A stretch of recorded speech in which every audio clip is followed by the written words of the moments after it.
Bonjour à tous et bienvenue sur Crypto Signal. Aujourd'hui, on va surtout parler de la petite guéguerre éventuelle qui est en train de se mettre en place au travers de la réserve stratégique de Bitcoin, ou du moins de crypto, maintenant qu'on en parle, entre Ripple et Bitcoin. Il y a peut-être des choses qui sont en train de se dessiner, vous allez le voir. En tout cas, c'est un petit peu le drama sur le Twitter, le crypto Twitter américain. C'est ce qu'on va regarder ensemble. On va pas trop faire d'analyse technique aujourd'hui parce qu'on est en week-end et qu'il n'y a pas énormément de choses qui sont, on va dire, différentes de ce qu'on a pu dire hier.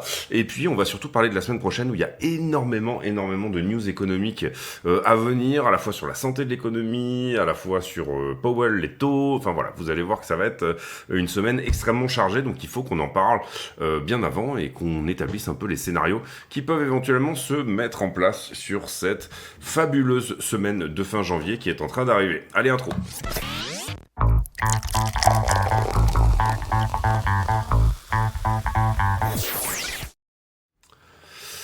Alors, sur l'analyse technique en 4 heures, je vous renvoie à la vidéo d'hier. Je trouve que ça, c'est pas dégueulasse ici, hein, sous cette petite trend de faire une petite structure bullish. Je trouve ça pas dégueulasse. En tout cas, pour le moment, j'ai envie de dire que le rejet, il est pas trop violent. C'est pas vraiment comme ce qu'on avait pu avoir ici, où ici, on était vraiment plutôt dans l'idée de revenir à 99 ou 95. Et en l'occurrence, ce qu'on a dit enfin en conclusion hier, c'est soit on fait une flat, c'est-à-dire que là, on a besoin d'aller chercher dessous pour ensuite venir casser comme ça, ou même ici un peu plus bas, hein, également, 95 est toujours dans le scope, où là ça nous emmènerait plutôt directement même sur un flag, hein, vous le comprenez ici, 1, 2, 3 par exemple.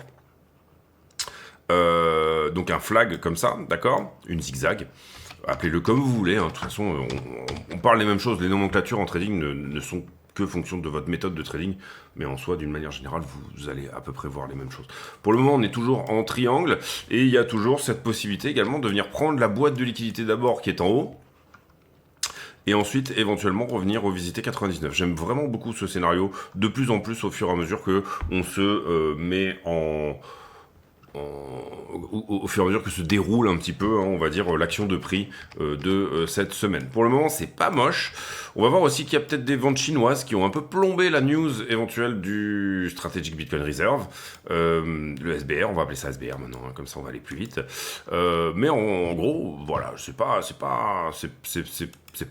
moche, je trouve, hein, ce qui se passe là, le fait de temporaliser sous la trend.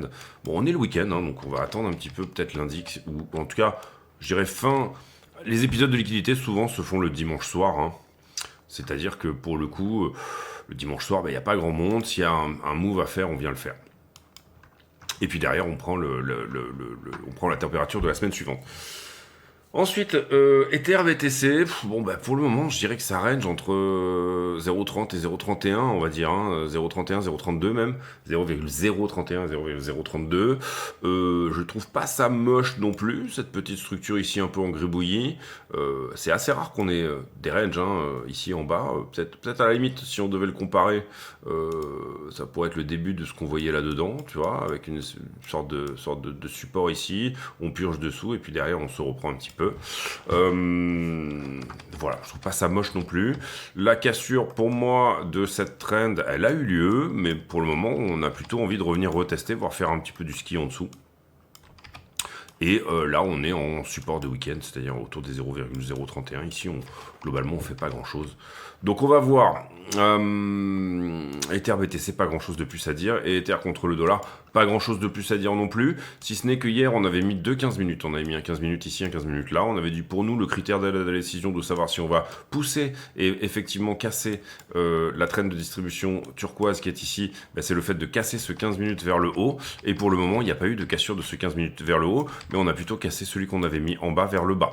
Donc ça veut dire non, on n'a pas pété cette trend, on avait établi sur une plus petite time frame un critère d'aide à la décision graphique qui nous permettait de dire s'il y a une accélération, je le saurais avant, et là pour le coup non, ça n'a pas été le cas. Vous voyez qu'on est même pas venu chercher tout ce qui s'était passé là, donc il y a eu plus ou moins une jolie défense des shorts sur ce qui se passait auparavant. On va regarder ici sur la liquidité, à quel endroit éventuellement est-ce qu'il a vraiment besoin de revenir à 3002, ou alors est-ce qu'il peut continuer plus ou moins dans quelque chose d'un petit peu haussier pour éventuellement venir finalement péter cette putain de trend à force.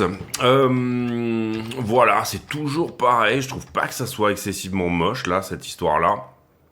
peut-être un petit peu un caractère de compression également, un peu comme Bitcoin, hein, d'accord, comme ça, voilà, ici. Et bah, si on la perd par le bas, on peut estimer que ça peut continuer en bas. Si on la perd par le haut, on peut estimer que ça va pulser en haut. Et en vieux briscard, je vous le dis assez souvent, ce genre de structure se termine quand même par un range sur la zone. C'est-à-dire qu'on vient chercher... quand vous avez ici de la liquidité au-dessus, de la liquidité au-dessous, puisque finalement vous comprenez qu'elle s'accumule. Hein. Ici j'ai de la liquidité, de la liquidité, de la liquidité, c'est ça une compression, hein. C'est de dire j'accumule d'un côté du longueur et j'accumule de l'autre côté du shorter. Je me compresse, jusqu'à finalement créer une zone de combat à peu près au milieu, hein, sur la ligne d'homothétie, sur la ligne de symétrie, hein, on va dire, de la figure, parce qu'en général c'est à peu près là qu'on a le plus de business, et puis ensuite je décide d'un côté ou de l'autre. Bitcoin qui est quand même, Bitcoin et Ethereum, hein, mais encore plus Bitcoin qui est quand même un asset de liquidité, a tendance en général à venir prendre tout ce qu'il y a à prendre, c'est-à-dire il va manger votre part de... C'est lui qui va trouver la fève, d'une manière générale, au niveau de la galette des rois, c'est lui qui aura la part où il y a la fève, puisqu'il va manger la plupart de la galette, bien évidemment. Voilà les amis, attention, on a des petites pertes de trend ici, ça pourrait tout à fait revenir à 2007-2009, c'est une zone qu'on regarde, nous, pour éventuellement se placer en trade de position, donc pas de souci avec ça, je trouve ça c'est pas moche, maintenant aucun problème, si jamais il revenait là, on serait prêt à éventuellement venir l'attraper au vol, d'accord? On l'a déjà attrapé ici, donc on le refera si jamais il vient là.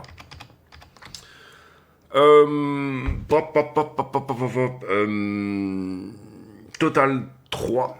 Altcoin dominance, ça compresse aussi, hein, je suis désolé, j'ai pas énormément de grosses news à vous donner. Maintenant, sur l'altcoin dominance, comme ça, on va dire, donc, on va pas réitérer, hein, puisqu'on a déjà pas mal expliqué, plus ou moins, ce qui était en train de se faire sur l'altcoin dominance. Dans les choses, on va dire, un petit peu intéressantes, j'aurais tendance à dire que on a l'impression peut-être de descendre en élargissement pour le moment. Je parle de la descente 4 heures ici. Et on a l'impression peut-être de monter en canal. Et je parle de la montée daily. D'accord ? À partir du moment où on casse de toute façon cette distrib là, on sait que c'est une continuation du canal.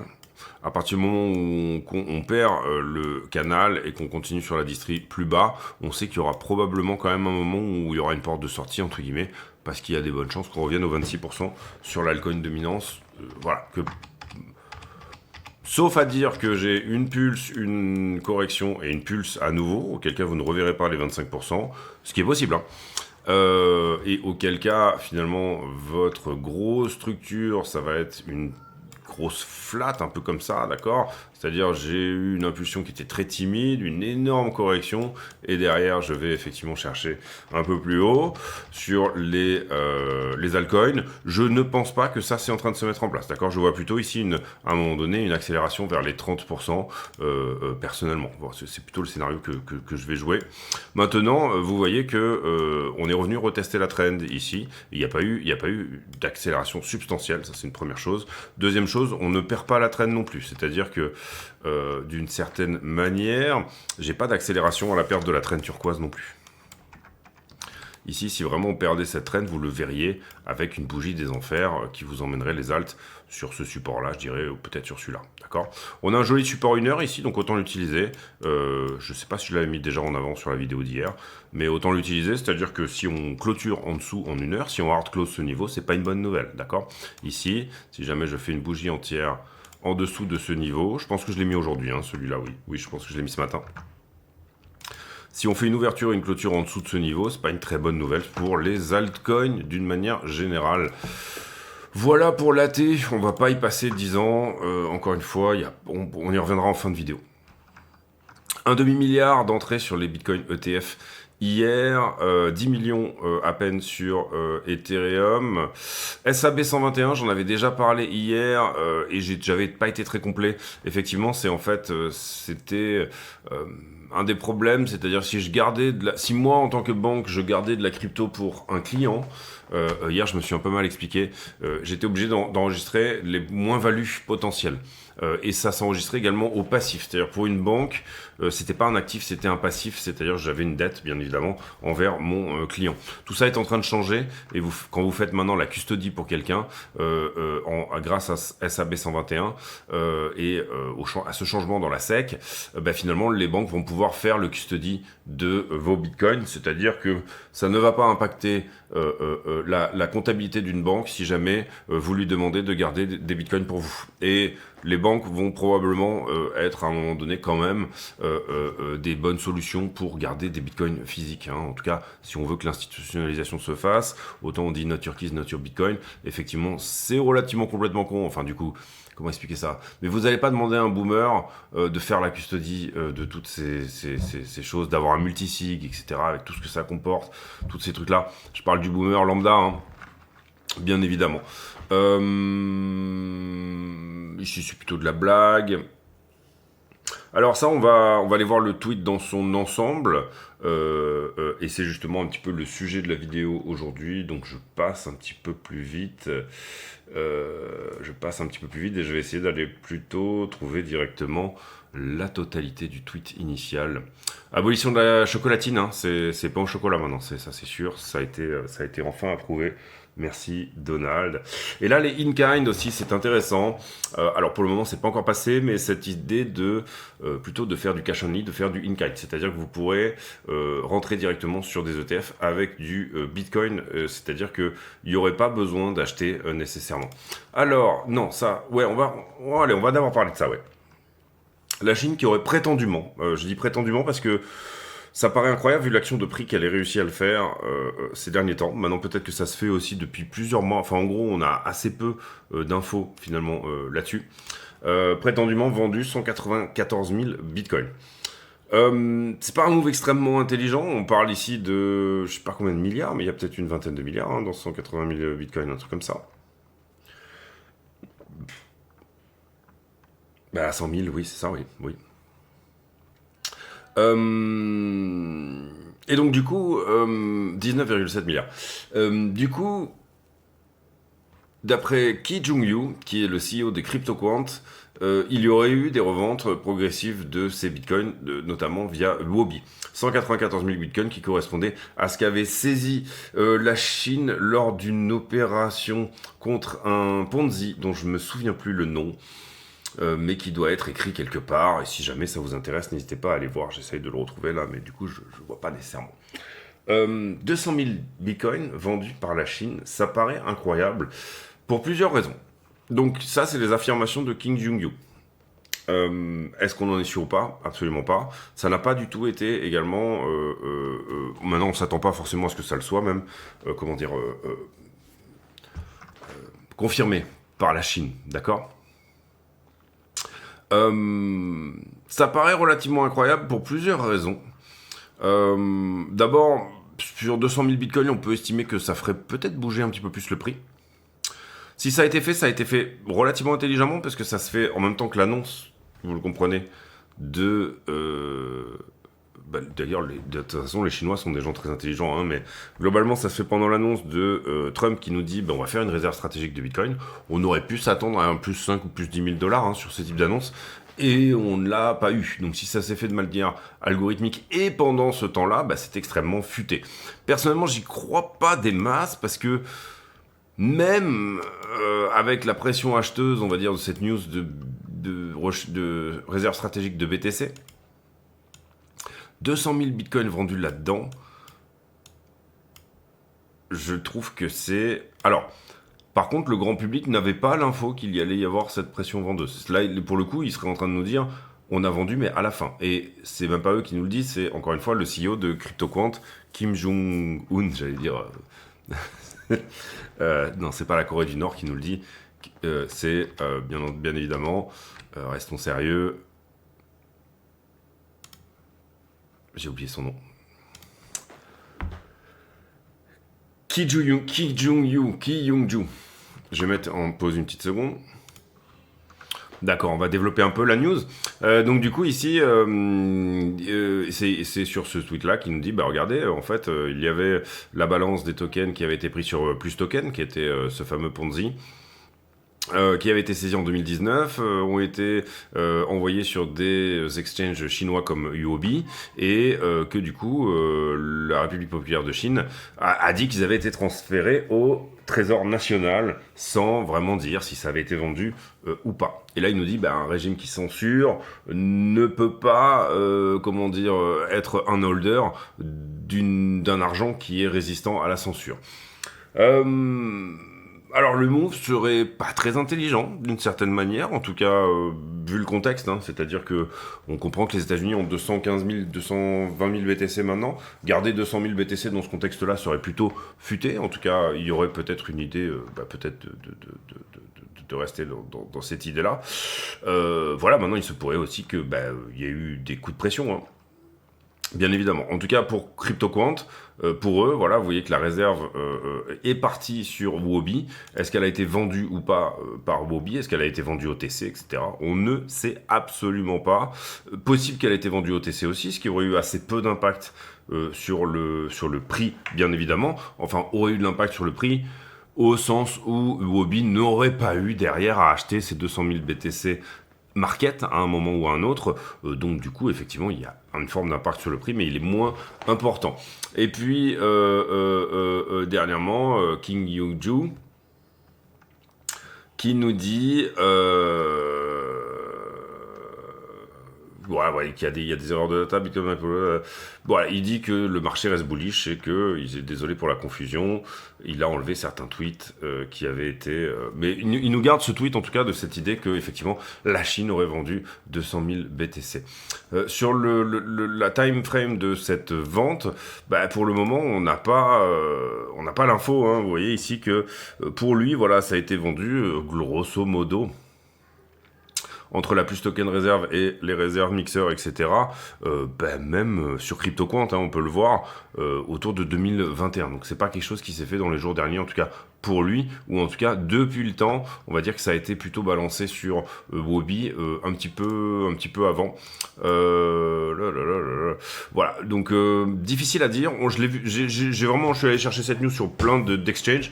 Effectivement, il y a pas mal de monde qui dit que qui relaie ces informations de la part de... C'est toujours le problème de Twitter un petit peu, hein, c'est-à-dire que quelqu'un dit quelque chose, bon c'est une source, mais ça veut pas dire que derrière ça a été confirmé par qui que ce soit. Pour certains, voilà, ça a été vendu dans les jours derniers, pour d'autres, pas du tout, d'accord. Moi, de ce que j'en vois, en tout cas, de ce qu'a dit Ki Young-ju,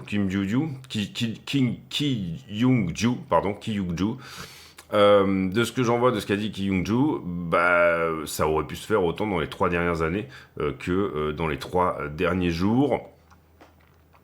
Et voilà, prendre un tweet sorti de son contexte, ici on le voit sur CoinTribune, malheureusement nous apporte pas extrêmement beaucoup d'informations. En tout cas, si ça a été fait sur les derniers jours, ça peut être une forme d'explication de ce que aurait pu effectivement nous dire. Vous voyez ici, il a été mixé et envoyé sur des exchanges en 2019. Il n'y a aucun intérêt à utiliser des mixeurs et plusieurs exchanges s'ils ne l'avaient pas vendu. Ça dépend. Ça pourrait être intelligent ici au niveau de la Chine, et vous voyez ici que on considère toujours que la Chine a ses 194 000 bitcoins, en tout cas à ce stade, en tout cas puisque il n'y a pas eu de confirmation à aucun moment. Si ça peut, parce que vous pouvez brouiller les étapes, c'est-à-dire vous allez tout simplement utiliser Huobi pour mixer et en fait cacher les adresses. Et personne ne sait à ce stade si la Chine a vraiment 194 000 BTC ou pas. Bref, aucun moyen de le savoir, puisque d'une certaine manière, la Chine n'a pas de toute façon communiqué là-dessus, et c'est plutôt futé de ne pas communiquer là-dessus, sous-entendu, laisser une forme de voile hein, sur cette potentielle idée. Vous comprenez que si la Chine se met à vendre 200 000 BTC d'un coup, les 200 000 BTC des États-Unis et une réserve stratégique de Bitcoin, etc., ne valent plus grand-chose. Donc il vaut bien entendu bien mieux garder le voile là-dessus que de dire non, on les a plus, ou on les a, ou quoi que ce soit. Bref, ça n'a en soi, et c'est un des avantages, bien sûr, qu'a la Chine, c'est de ne pas avoir à disclose ce genre d'informations. Ensuite, alors, pensée positive du jour, du coup, je l'ai laissé à CZ aujourd'hui. Effectivement, là, si il y a une monnaie qui doit être déterminée pour l'intelligence artificielle, c'est bien sûr la crypto, puisque l'intelligence artificielle a besoin de code pour se payer, et que la crypto est la seule qui peut se payer avec le code d'elle-même. Ici, cette petite vidéo, et ça va être le sujet du jour, sur Jack Mallers, qui poste, mais on a eu, ces 2 ou 3 derniers jours, énormément de Bitcoin maximalistes qui ont posté des choses sur Ripple. En gros, c'est quand même un petit peu Jack Mallers qui lance la polémique en disant que Ripple est en train d'envoyer des millions de dollars pour ne pas permettre une réserve stratégique de Bitcoin aux États-Unis. C'est pas vraiment ce qui est en train de se passer. Ce qui est en train de se passer, c'est plus que les crypto maximalistes, en tout cas les Bitcoin maximalistes, excusez-moi, ont peut-être dans cette idée qu'il y aura du Ripple dans la réserve stratégique de crypto américaine. De plus en plus, on voit éventuellement Trump parler de start-up américaine, etc., etc. Et bien sûr, les Bitcoin maximalistes vont venir en vous disant, non mais attendez, on a un projet qui est préminé, etc., nanan, ceci, cela, l'ICO est faite comme ça, la moitié de la supply appartient à l'équipe, ceci, cela, nanan, machin. Et donc du coup, bien sûr, dans ce cadre-là, il faut bien comprendre que beaucoup de personnes sont intervenues, notamment des gros comptes, qui disent que voilà, le XRP c'est pour les débiles. Si vous avez du XRP, vous êtes complètement retardé. Breedlove, qui est quand même, moi j'aime beaucoup, hein, j'adore Robert Breedlove, qui a un show qui s'appelle What is Money et qui est un Bitcoin maximaliste, mais en mode philosophe carrément, et qui est ultra intéressant, qui nous dit XRP c'est un scam. Pierre Rochard, hein, un des Français en Bitcoin maximaliste également, qui est le plus suivi d'une certaine manière et qui dit que le software ne sert à rien, que nanan, ceci, cela, bref, tous les Bitcoin maximalistes commence un petit peu à parler de Ripple en disant vous voyez, Ripple a donné des fonds de 5 millions à Greenpeace pour faire une attaque et dire que en fait, à cette époque-là, c'était pour dire que le Bitcoin c'était sale, ça utilisait énormément d'énergie pour finalement pas grand-chose, et a donné des millions à la campagne de Kamala Harris. Voilà, tout le monde, l'ennemi de tout le monde, etc. Je veux dire, il y a que ça en ce moment. En tout cas, en plus, j'ai commencé à retweeter des trucs dans ma timeline, et du coup dans la partie pour vous, pas abonnement. Moi je regarde principalement la partie abonnement sur Twitter, mais dans la partie pour vous, j'ai que ça maintenant du coup, parce que l'algorithme s'est dit bon bah ok, c'est un Bitcoin maximaliste qui déteste Ripple, donc ça y est, on va lui mettre que ça dans sa timeline. Donc du coup j'en ai vraiment, ça sort toutes les 5 minutes. Et voilà, ici pareil, Peter McCormack qui nous dit je sais de source directe que Brad Garlinghouse, qui est bien sûr le CEO de Ripple, et XRP sont directement en train d'essayer de ne pas faire passer la réserve stratégique de Bitcoin.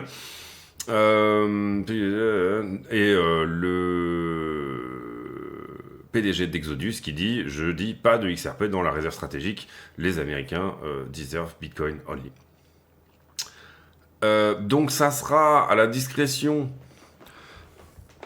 de Trump, déjà, d'une certaine manière, à la discrétion du groupe de travail qui sera porté par, je me souviens plus de son nom, le Schwag, ou je ne sais plus, et puis Cynthia Lummis au niveau des sénateurs, de décider un petit peu toutes ces choses-là. Est-ce qu'il faut du Solana, est-ce qu'il faut du XRP, et puis voilà.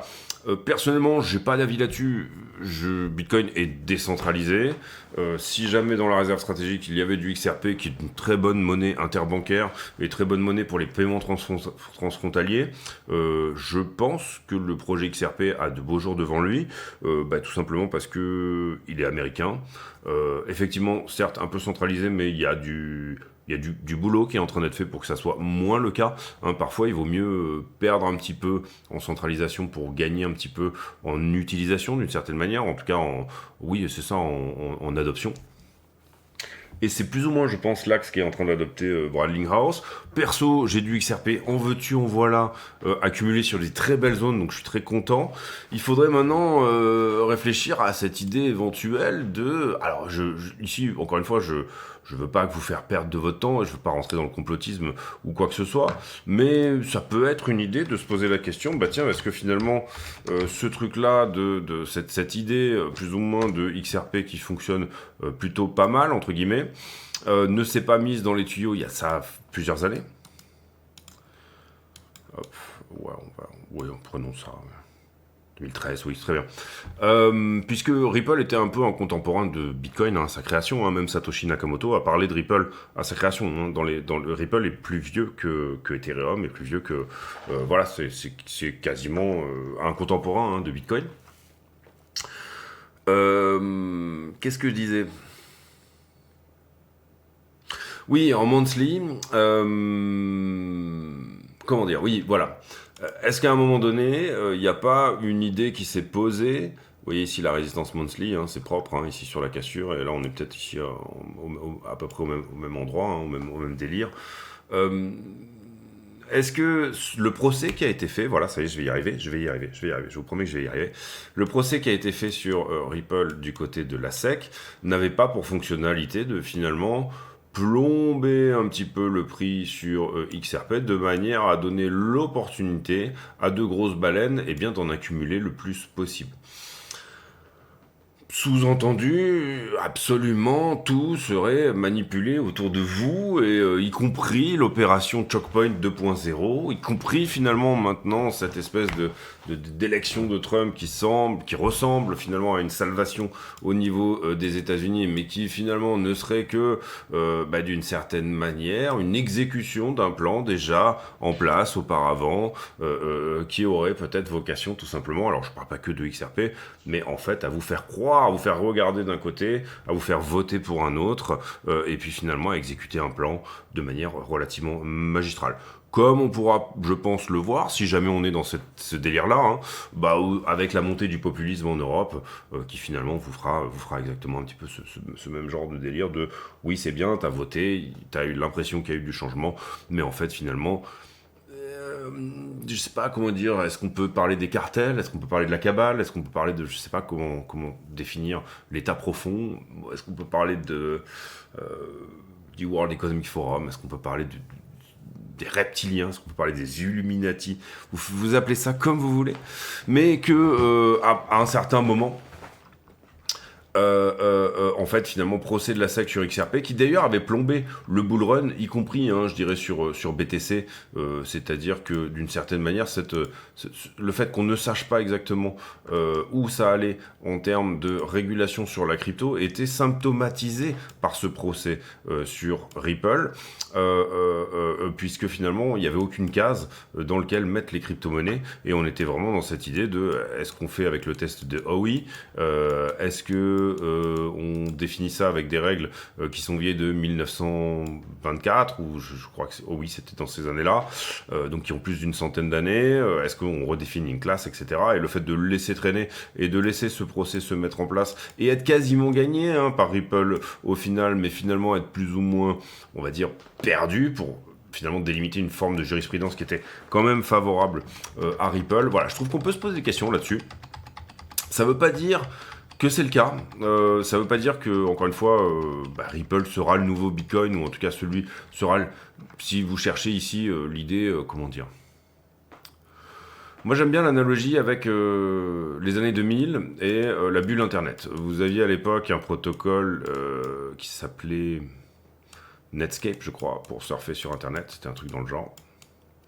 Sans que c'était Netscape, mais je suis pas sûr. Oui, je pense que c'était à peu près ça. Qui finalement, après, derrière, est devenu Firefox, mais qui n'a pas du tout fonctionné. Et en fait, vous comprenez que finalement, qui a fonctionné derrière, finalement, c'était Google, d'accord. Netscape était pas en open source, mais c'est un projet qui n'a pas nécessairement fait des choses incroyables derrière. Google était bien mieux en expérience utilisateur. Certes, vous perdiez un petit peu de vos données et de centralisation, du coup, mais au final, l'expérience utilisateur était beaucoup plus cool sur Google. Donc du coup, c'est eux qui ont damé le pion un petit peu à tout le monde. Et puis aujourd'hui, finalement, les gens reviennent vers Firefox pour plus ouais, vous avez même des gens qui retournent vers Tor, même directement, mais pour plus de privacy. Voilà, après vous avez eu aussi d'autres grosses entreprises, typiquement Apple avec son Safari, etc. et toutes ces choses-là, et autres. Mais en fait, voilà, une, une monnaie en crypto, c'est peut-être aussi une manière de choisir un petit peu un moteur de recherche. Je trouve que l'analogie n'est pas trop mauvaise. Euh, voilà, c'est ça, c'est discutable, mais voilà. Mais en tout cas, ce qu'on peut voir aussi sur l'évolution du net, c'est une centralisation qui a plutôt bien fonctionné. Et aujourd'hui, on se développe vers une décentralisation. D'accord. Ça a été plutôt l'inverse. Est-ce que sur la monnaie, on n'aurait pas besoin de faire ce genre de choses? C'est-à-dire aller vers une centralisation typée ETH et XRP dans un premier temps, et puis ensuite on reviendra de toute façon à Bitcoin qui est le king. Pour le moment, pas du tout de problème à dire que Bitcoin est le king. Le fond du fond reste bien évidemment cette idée d'accumuler le king quand même, mais si vous êtes en train d'accumuler le Netscape ou le Firefox de demain, comprenez ici, moi j'ai pas besoin d'être Bitcoin maximaliste ou quoi que ce soit, moi je suis un spéculateur, c'est-à-dire que je suis pas XRP maximaliste, je suis pas Ethereum maximaliste, etc. Je suis le gars qui réfléchit un petit peu à tout ce qui peut se produire et qui se dit à un moment donné, bon pour la République de chez moi maximalisme, qu'est-ce qui est le mieux, et pour mon meilleur profit et mon meilleur investissement entre guillemets, j'ai vraiment aucun souci. Enfin, je vais vous le dire tranquillement, mais en soi, la tech, je m'en branle un petit peu. Même si ça fait partie du concept de réfléchir à ce qui est le mieux foutu, etc. Et bien sûr que non, je suis là aussi pour la tech, mais globalement, l'idée de fond, ça reste quand même de dire, si je peux acheter du Google quand personne n'en veut, tant mieux. Et si je peux acheter du Netscape, avoir du Netscape, alors que tout le monde en veut, tant mieux aussi. Donc voilà, pour le moment, l'idée, elle est plus ou moins là.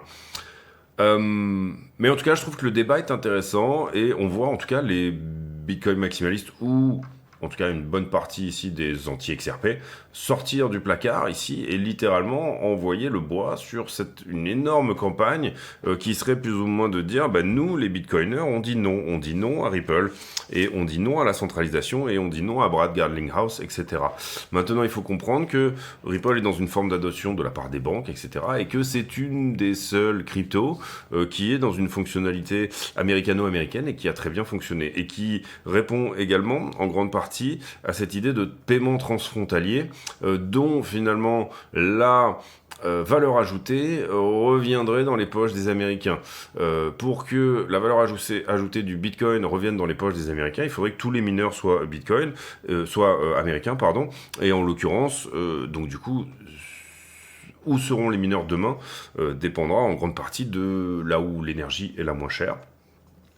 On a bien compris que Trump avait compris ça, au grand dépens de l'Europe, qui n'est pas du tout dans ce délire-là, mais d'une certaine manière, on a bien compris que Trump avait compris que l'intelligence artificielle plus les crypto-monnaies, il y avait un besoin d'énergie qui était colossal, et que ça, c'était pas pour après-demain, c'était pour demain matin.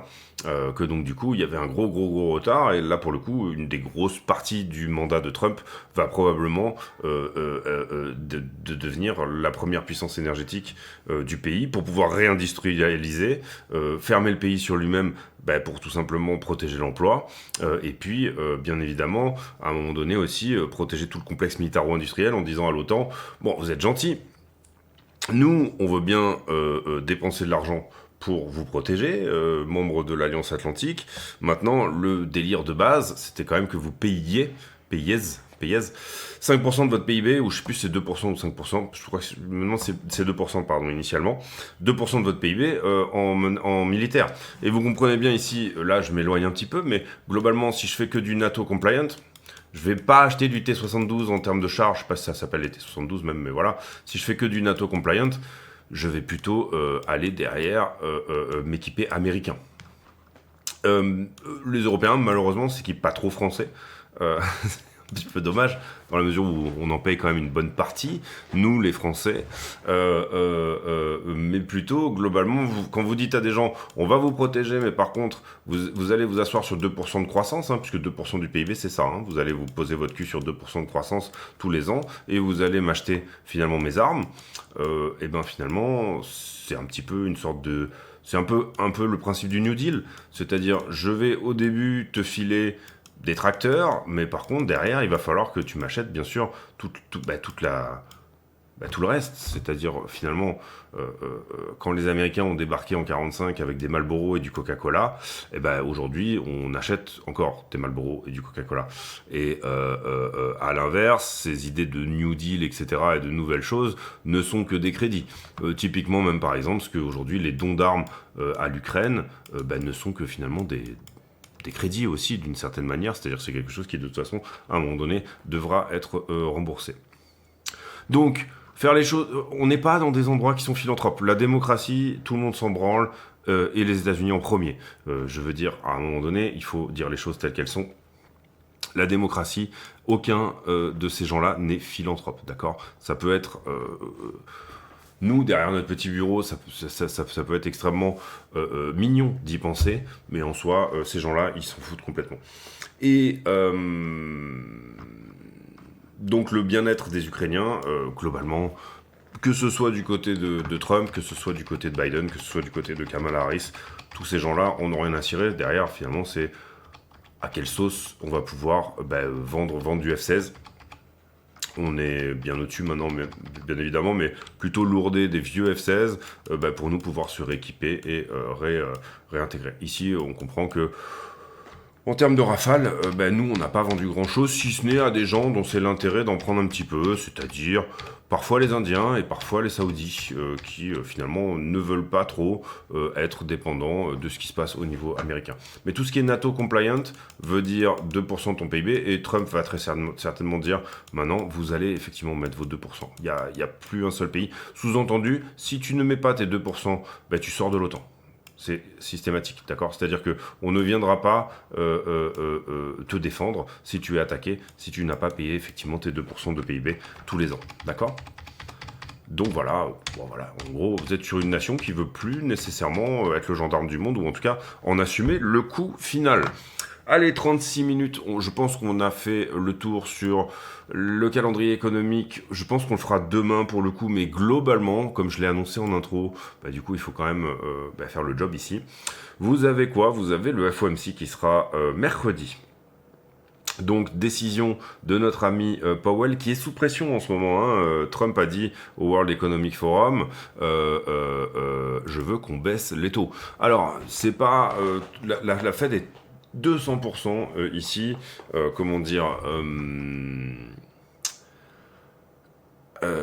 indépendante vis-à-vis de ce que dit Trump, d'accord ? Donc il n'y a pas de souci avec ça, et théoriquement c'est son mandat. La Fed ne dépend pas du président des États-Unis, elle fait ce qu'elle veut avec les taux d'intérêt. Donc les taux ne sont pas normalement une forme de politique. Et là j'ai fermé la page, je mets en pause une petite seconde. Ok, oui, donc FOMC, ça sera mercredi 19h, 19h30. GDP, donc le PIB américain qui va sortir jeudi. Les jobless, ça sera une news hebdomadaire, mais on regardera quand même un petit peu ce qui se passe au niveau de l'emploi. Mais là, vous comprenez qu'on aura une news qui sera extrêmement importante, rapport tout simplement à comment va l'économie américaine. Est-ce qu'on est toujours en expansion ou pas, et puis le corps ici, donc tout ce qui tient à finalement le personal consumption expenditure, c'est-à-dire l'inflation bien évidemment aux États-Unis. Donc on en parlera un peu plus demain, on ira développer un petit peu quels peuvent être les différents scénarios. En tout cas, ce que je peux vous dire, c'est qu'en ce moment, Powell est quand même sous pression parce que si jamais il foire son coup, Et là, ce que le marché est en train de pricer, c'est plus ou moins qu'on bouge pas hein, au niveau des taux, je vous le dis tout de suite. On va aller le regarder ici, mais globalement, le marché est en train de se dire, bah, là, ça devrait rester au même endroit. Mais Powell est sous pression parce que Trump est en train de lui dire, maintenant, tu vas baisser les taux, mon petit coco, et tu vas le faire rapidement. Maintenant, à ce stade, vous voyez qu'il y a 2% du marché à peine qui pense que Powell va baisser. Assez peu de chances qu'il baisse quand même sur ce meeting-là. Je parle de celui qui a lieu mercredi prochain. Et entre-temps, a priori, on n'a pas de data majeures qui vont sortir, d'accord? C'est-à-dire qu'il n'y a pas quelque chose qui peut vraiment changer la balance. Bon, si ce n'est le fait que Trump lui a dit que maintenant, il allait falloir qu'il baisse. Trump ne peut pas virer Powell pour le moment. Il y a un système où, je crois que c'est tous les X années, la Maison-Blanche nomme un des membres de la Fed qui eux-mêmes viennent à élire le Powell du moment, on va dire. Et donc du coup, pour le moment, il n'y a pas de changement de ces mecs-là, à part en 2025, je crois, fin 2025, donc à la fin de cette année, ou alors début 2026, je ne me rappelle plus exactement du chiffre. Donc tant qu'il n'y aura pas ça, à part si Powell rend la vie impossible, si Trump rend la vie impossible à Powell, pour le moment, pas de changement de ce côté-là. Donc Powell gardera son indépendance et fera toujours un petit peu sa sauce au travers de ce qui semble lui être correct de son côté. Ensuite, les liquidités. Vidéo un petit peu longue aujourd'hui, peut-être, mais bon, on a parlé de pas mal de choses. 227 millions, c'est pas grand chose, ça reste du week-end. 170 millions en long et 56 millions en short. On a eu beaucoup plus de liquidation de long que de short. Également Bitcoin et Ethereum qui correspondent à peu près à 50 millions, c'est-à-dire à peine un quart. Donc globalement, on a fait plutôt du clean sur les altcoins. Marché spot, assez peu d'ordre entre maintenant et 107. Entre 102 et 107, très peu d'ordre. Et puis hier, on a déjà vu que au niveau des 107, il commençait à y avoir de la vente, et ce de manière assez péchue.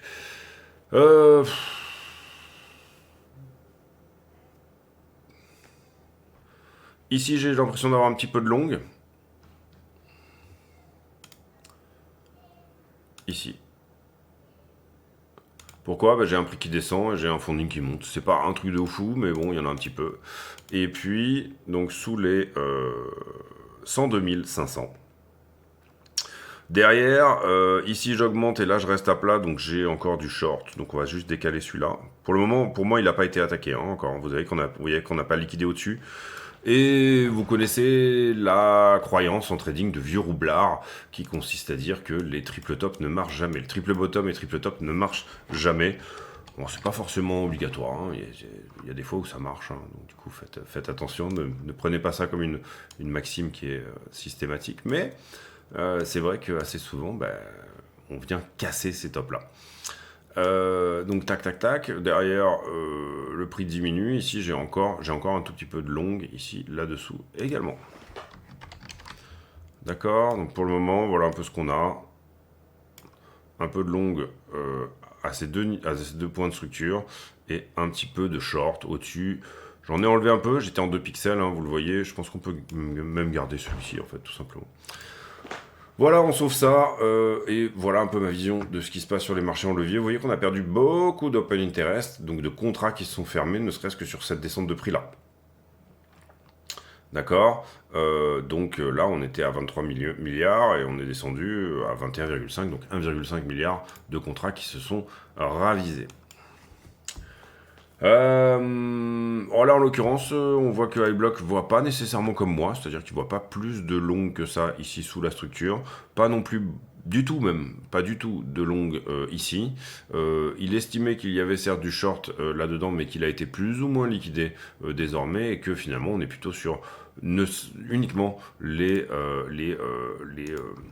reliquats de position de ce qu'il reste depuis précédemment.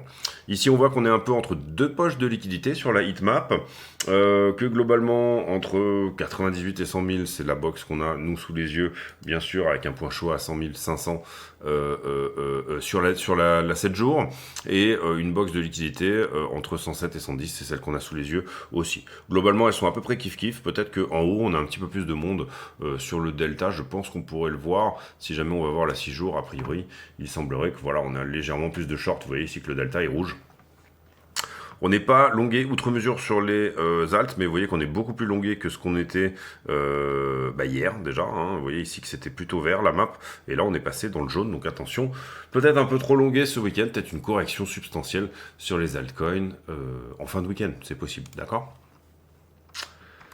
Donc si vous vouliez acheter des altcoins ce week-end, j'aurais tendance à dire attendez peut-être demain soir. Voilà, qu'est-ce qui refuse pour le moment? Bon, bah, c'est relativement limpide de voir que c'est le 4 heures qui est là. Actuellement, d'accord. Celui qui dira... On va le mettre, même si je trouve qu'il est... Bon, il est peut-être un peu moins sympa que celui-là. Hein. Ouais. Donc le 4 heures qui est là, qui nous dit quoi? Vous comprenez ici, là, ce qui me gêne un peu, pourquoi je tergiverse un petit peu, parce que finalement, c'est vachement redondant entre celui-là et celui-là. Enfin, en tout cas, je trouve 107 et 106.3. Moi, j'aime bien quand même qu'il y ait un écartement assez substantiel entre les 4 heures différents. Donc, ce qu'on va essayer de faire, c'est peut-être plutôt de se prendre un daily pour cumuler les deux. D'accord? C'est pas trop un problème. Si j'en mets un là, ouais, si j'en mets un là, c'est plutôt propre. Je touche quasiment partout. Si, ouais, on va garder en 4 heures, on va rester en 4 heures et on va remonter le 4 heures ici. J'ai quasiment une touchette, vous le voyez, si je me mets en plus bien en bas de celui-là. J'ai presque une touchette là, presque une touchette là, voilà. L'idéal aurait été éventuellement de transformer en daily et d'avoir un max de mèches dedans. C'est-à-dire qu'en daily, vous comprenez que j'aurais pu me mettre là. Ici. Ok, pour le coup, c'est vraiment cette petite bougie qui m'empêche de me mettre encore plus bas. Ça aurait été vraiment cool, voilà, d'avoir quelque chose même par ici.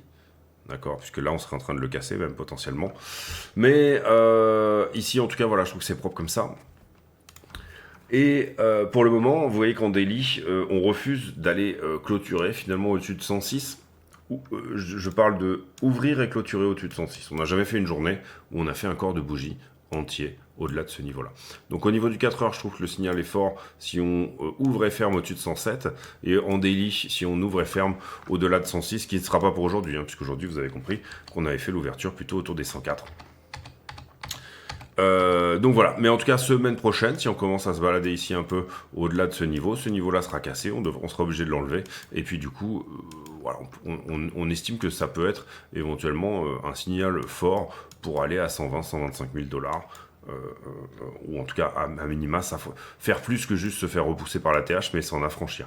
Ici vous comprenez que ce qui se passe c'est qu'on fait une mèche parce qu'on vient prendre un petit peu de liquidité là-dedans, mais on n'arrive pas à s'installer. La force acheteuse n'est pas.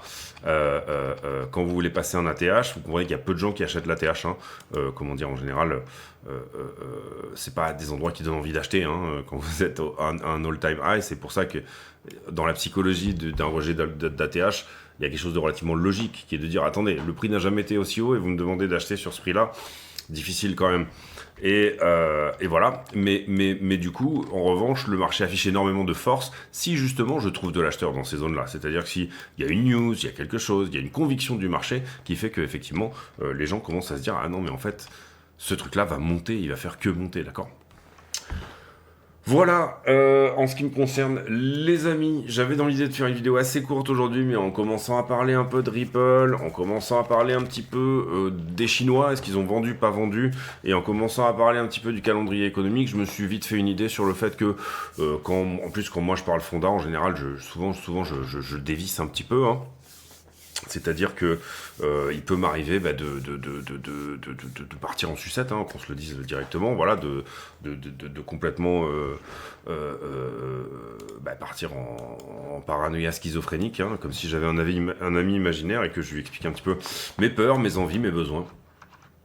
Donc voilà, malheureusement des fois ça prend un petit peu du temps. Mais en tout cas je trouve que dans l'aspect spéculatif on a un peu fait le tour. Sous-entendu déjà grosse semaine, la semaine pro, parce que GDP, parce que FOMC et parce que PCE, d'accord, c'est les trois gros trucs qu'on va regarder. J'enlève un petit peu au PCE, hein, c'est-à-dire pour moi c'est surtout mercredi, jeudi que ça va être on sera vraiment dans le cœur du poulet. Semaine suivante, je serai pas là, moi je serai au ski. Donc voilà. Dans l'idée, voilà, cette idée un petit peu que XRP est quand même en train de péter un petit peu aussi les roustons de pas mal de BTC maximalistes qui eux voyaient plus cette idée d'une Bitcoin Strategic Reserve comme uniquement Bitcoin. Et là on est en train de commencer à parler de Crypto Strategic Reserve et on est quand même en train de commencer à parler de start-up américaines et du coup il y a certains maximalistes qui ne s'y retrouvent pas et on a effectivement cette et c'est logique hein, et c'est normal qu'ils le fassent, enfin ils font comme ils veulent d'une certaine manière, moi je m'en fiche un petit peu, mais des attaques contre XRP et qui sont de dire donc il va y avoir clivage, entre en tout cas c'est ce qu'on peut sentir hein, c'est ce que ça sent un petit peu au niveau du QQ du marché, il y a un petit peu cette odeur là quand même de clivage entre finalement assets centralisés mais américains et assets totalement décentralisés, mais à justification mondiale. Ici, il faut bien comprendre que qu'est-ce que nous dit Jack Mallers dans sa vidéo. Il nous dit, il y a eu plusieurs choses qui se sont passées dans l'économie américaine, mais ça fait 100 ans qu'on n'a pas eu une bonne nouvelle. Je crois que c'est en 33, étalon dollar, enfin étalon dollar convertible en or, d'accord. En 71, non-convertibilité du dollar en or. Donc tout ça, il est en train de nous dire, c'est super foireux, c'est des mauvaises nouvelles pour l'économie américaine, enfin pour l'économie mondiale d'une certaine manière. Et là, il est en train de nous dire le Bitcoin Act, donc une réserve stratégique de Bitcoin, une ESBR, Strategic Bitcoin Reserve, effectivement est une excellente nouvelle pour l'économie parce que le prix reprend, la monnaie reprend une fonction naturelle. Fonction naturelle, c'est-à-dire qu'elle est basée sur quelque chose de naturel. Elle n'est pas imprimable. Une des caractéristique de la monnaie, c'est qu'elle doit être non reproductible en partie. Non reproductible voulant dire, d'une certaine manière, difficile à reproduire. Difficile à reproduire voulant dire, et c'est une des caractéristiques qui a été perdue au travers du dollar. Maintenant, il faut bien comprendre que avant, c'était déjà, même en 71, on va dire, c'était déjà un petit peu plus compliqué de créer du dollar supplémentaire, parce qu'il fallait l'imprimer, ne serait-ce que ça, c'était une certaine complication. Aujourd'hui, avec un clic sur un Excel, vous augmentez la masse monétaire en circulation de 3 fois rien. Donc la monnaie a totalement perdu ce caractère non reproductible. Revenir à quelque chose de plus naturel voudrait dire à quelque chose qui est miné ou hard closé au niveau du nombre ou voilà, une monnaie qu'il est difficile d'imprimer. Donc du coup, si c'est difficile d'augmenter la monnaie, la quantité de monnaie en circulation, il va être difficile de débaser par l'augmentation de cette quantité de monnaie en circulation la valeur des biens, hein, donc la valeur du travail, donc la valeur de l'argent. Sous-entendu, quand j'augmente le nombre de billets en circulation, je vais bien sûr faire augmenter l'inflation. Pour ceux qui n'y croient pas et qui ne croient pas dans ces choses-là, je suis désolé, mais malheureusement, je suis obligé de vous le dire, vous êtes con. Vous êtes juste con en fait. Voilà, il y a des tas de manières de le prouver. Et aujourd'hui, il y a même des tas de manières de prouver que la manière de calculer, c'est très difficile de calculer une théorie quantitative de la monnaie, justement parce qu'on a tout fait pour que ça ne soit pas possible. Ça fait des années que même l'indice des prix à la consommation est fait de telle manière à ce qu'on ne comprenne pas qu'on est en train de débaser effectivement votre monnaie. Ça, je l'ai déjà beaucoup expliqué sur la chaîne. Et c'est des choses dont on a déjà énormément parlé. En tout cas, voilà, moi j'aurais tendance à être plutôt Bitcoin maximaliste dans le contexte d'une réserve stratégique. Parce qu'à un moment donné, c'est bien joli d'avoir que du XRP ou du projet américain en magasin, mais quand personne n'en veut, si à un moment donné tout le monde dit ouais bon ok, imaginons on a effectivement les banques commencent à adopter le XRP Ledger, le XRP USD, je sais plus comment ça s'appelle exactement, le stablecoin, toutes ces choses-là, etc. On fait une majeure partie des paiements transfrontaliers, etc. Et globalement, Ripple remplace le Swift, on va dire ça comme ça, et remplace même une bonne partie des différentes choses qui peuvent être mises en avant dans un cadre différentiel. C'est pas pour ça que les BRICS vont nécessairement adhérer eux-mêmes à ce genre de choses. Et en l'occurrence, là où c'est intéressant, c'est que si on considère le monde comme un marché, et si on considère la monnaie comme du fuel de ce marché, ce qui est quand même plus ou moins le cas, et la monnaie comme étant effectivement basée également sur l'énergie, hein, en grande partie, c'est-à-dire que pour produire quelque chose, il va falloir que j'y mette de l'énergie, sous-entendu preuve de travail d'une certaine manière aussi, hein, c'est-à-dire la solidité d'un marché correspond effectivement à l'utilisation, la solidité d'un bien ou service et ou d'un service, oui, d'un bien ou service, correspond à la quantité d'énergie qui a été utilisée pour le faire, donc une sorte de mécanisme des fluides pour produire quelque chose, et ben il va falloir de l'électricité ou autre, hein, ça peut être du vent, ça peut être aussi du temps, des gens qui passent du temps, ça peut être les calories que moi je dépense à respirer et à penser sont des formes d'énergie, toute cette quantité de fluide entre guillemets qu'on emmène pour finalement engendrer de la productivité et donc du produit, hein, et donc de la production. Tout ça est extrêmement intéressant si c'est décentralisé dans un monde où c'est extrêmement décentralisé et open source. Tout ça doit être open source et doit être quantifié d'une certaine manière effectivement sur l'énergie. Donc personnellement, en ce qui concerne en tout cas des réserves stratégiques, j'aurais bien entendu beaucoup plus tendance à être dans l'esprit Bitcoin maximaliste. Maintenant, encore une fois, si jamais les États-Unis peuvent en tirer un quelconque profit, quel qu'il soit, parce que pour que du Bitcoin maximalisme profite aux États-Unis, il faut que la quasi-totalité des Bitcoins soit minée aux États-Unis d'une certaine manière. Donc il faut que les États-Unis aient une énergie qui est très peu chère. Et en l'occurrence, on sait que d'autres pays ont, de par leurs réserves naturelles, où on pense même aussi à l'Islande ou à ce genre de pays qui ont de facto un avantage énorme en termes d'énergie, et bah ces pays-là peuvent éventuellement tirer un bien meilleur profit de toutes ces choses-là et attirer les mineurs de manière plus substantielle, d'accord, si tant est qu'ils aient envie de le faire, parce que je crois pas que ça soit le cas en Islande. Je crois qu'on est plutôt même sur l'interdiction en Islande du minage et ce genre de choses. Voilà, mais après vous voyez, bon, au Salvador par exemple, avec les volcans, ce genre de choses, voilà, toutes ces choses qui sont quand même relativement intéressantes à penser pour le futur. Cela dit, j'ai beaucoup parlé, j'espère que ça vous aura intéressé, que vous en avez eu pour votre, non pas pour votre argent, mais pour votre temps, puisque le temps c'est de l'argent. J'espère que ça vous aura plu d'une certaine manière. Encore une fois, on est parti un petit peu loin parfois, mais je trouve que ça fait partie du job parfois aussi. Et des fois, ça peut être au travers d'une discussion avec des amis ou des choses comme ça, mais parfois on a des petits trucs clés auxquels on pensait depuis un moment, qui sont quand même ancrés un petit peu dans notre tête depuis un petit moment, mais le fait de les formaliser comme ça pour en parler à quelqu'un, eh bien ça engendre d'autres choses. Parfois aussi, on tombe sur des gens, alors peut-être que c'est mon cas de temps en temps, parce que peut-être que de temps en temps je vous titille un petit peu les synapses, mais que de temps en temps, voilà, on avait une réflexion, on l'avait un petit peu dans la tête, ou même au travers d'une discussion avec quelqu'un, on engendre une discussion, on commence à élaborer un concept, et puis derrière, finalement, on va élaborer toute une thèse d'investissement. C'est des choses qui peuvent réellement arriver, et je pense que c'est même la force réelle de pas mal de gens qui sont spéculateurs et ou investisseurs. J'ai pour habitude en fin de vidéo de poser une question à la con. D'abord, d'habitude, je pose un scénario. Là, ce sera le même qu'hier. Hein. Sincèrement, il n'y a pas eu énormément d'évolution depuis hier. Donc, en termes de scénario, en 15 minutes, c'est à peu près la même chose. C'était vraiment une vidéo un petit peu plus géopolitique du dimanche pour discuter de choses et d'autres. J'ai pour habitude en fin de vidéo de poser une question à la con, c'est-à-dire une question qui n'a rien à voir avec le prix du Bitcoin, mais qui nous permet de converser de choses et d'autres. Aujourd'hui,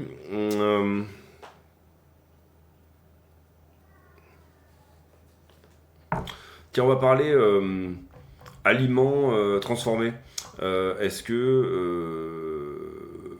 je me suis pas mal posé de questions moi dernièrement, notamment sur, par exemple, hein, c'est des questions qu'on se pose pas quand on est petit ou quoi, ou ce genre de truc, mais qu'est-ce qu'il y a dans les saucisses, dans les knackis? Qu'est-ce qu'il y a en fait dans les knackis? C'est un truc qui du coup me fait me dire, et c'était pas le cas avant, en fait, si je sais pas ce qu'il y a dedans, je sais pas si j'ai vraiment envie d'en manger, quoi.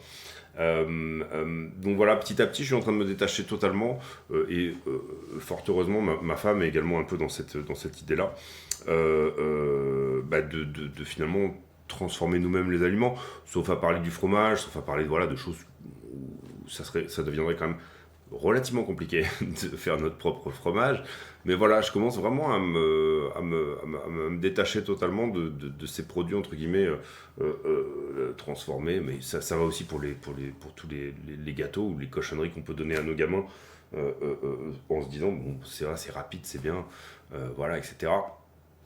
Ça correspond effectivement à un certain prix, et puis en termes d'énergie aussi, ça correspond à du temps, c'est-à-dire qu'à chaque fois que vous allez, je sais pas moi, vous avez envie de faire une quiche, vous allez devoir vraiment faire une quiche. Ça prend 20 minutes, hein, en soi une quiche c'est pas très compliqué, mais voilà, pour vous donner un peu une idée, quoi, voilà. D'autres choses, et effectivement de faire une croix sur des aliments qui sont quand même super faciles à produire, mais je pense vraiment que à la fin on gagne en termes de... Voilà, donc c'était pas forcément une question même, du coup c'est peut-être plutôt juste un truc à dire. Mais en soi, voilà, quelle est la quantité pour vous d'aliments transformés que vous avez dans votre assiette? Et est-ce que, éventuellement, les aliments transformés, finalement, vous font peur, d'accord? Est-ce que d'une certaine manière, vous êtes un peu dans ce délire-là aussi de vous dire, mais en fait, qu'est-ce qu'il y a dans les knackis, quoi, vraiment? Pour le coup, je sais pas, j'ai jamais vu quelqu'un faire un knacki devant moi, donc j'en ai absolument aucune idée. Et même faire des knackis à la maison me paraîtrait quand même assez compliqué. Donc voilà, c'était la question du jour. On se retrouve demain pour une nouvelle vidéo. J'espère que celle-ci vous aura plu. Encore une fois, vidéo assez longue, mais c'est comme ça avec moi. C'est ça va être très très compliqué d'arriver à faire du 15 minutes dorénavant. D'abord parce qu'on se connaît un petit peu. Et que donc du coup, voilà. Et puis voilà, pour moi, j'adore aussi parler de tout ça. Et j'adore aussi, d'une certaine manière, voilà. Commencer un petit peu, surtout le week-end, quand on a déjà un petit peu plus le temps, avoir cette possibilité de réfléchir à haute voix, entre guillemets. On se retrouve demain pour une nouvelle vidéo. D'ici là, portez-vous bien. À très bientôt. Ciao, ciao.